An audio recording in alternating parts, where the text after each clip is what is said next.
นี้อาการมองเห็นเป็นยังไงบ้างคะชัดค่ะหมอเขาก็บอกว่าเป็นต้อกระจกจะให้ผ่าเป็นต้อกระจกค่ะ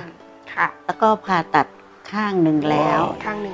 ค่ะ ก็ประมาณเกือบ6 เดือนแหละนะคะคุณหมอก็นัดผ่าตัดอีกข้างหนึ่งช่วงนั้นก่อนผ่าตัดประมาณ1 เดือนค่ะลูกสาวแนะนำว่าให้กินตัวนี้จะทำให้ตานี่แบบแข็งแรงถ้าผ่าตัดก็จะทำให้หายไวความรู้สึกว่าไอ้ที่มันมัวมั่งอะไรมั่งที่ทำมาแล้วนะมันสบายตาขึ้นหลังจากนั้นก็ถึงเวลาหมอนัดแล้วก็ผ่าตัดได้ข้ามวันเดียวแค่วันเดียวหมอก็นัดเปิดตาปกติก็มันจะแดงแล้วของคุณยายเป็นยังไงเอ่ยก็บอกแผลดีมากแผลดีบอกดีมากในช่วงตรงนั้นน่ะเรามีความคิดว่าคงจะเป็นเพราะเรากินตัวนี้ก็คือตัวดีคอนแทคดีคอนแทคนี่แหละค่ะ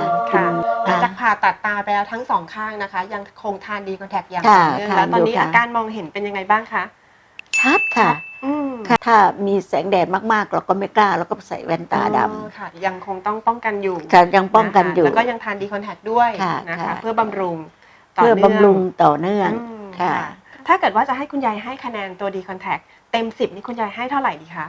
ก็คงประมาณเต็มกับมันค่ะเพราะว่ามันดีอยู่แล้วผมชื่อสงัดมีอาการตาผ้ามัวแล้วมันมีเหมือนมันมีแสงขาวๆวิ่งผ่านตาอะไรอย่างเงี้ยมันขับรถกลางคืนก็ลำบากมากเลยทำให้เรามองไม่ชัดมองไม่เห็นเวลารถสวนมาแสงไฟแยงตาทำให้ตาเราแสบตา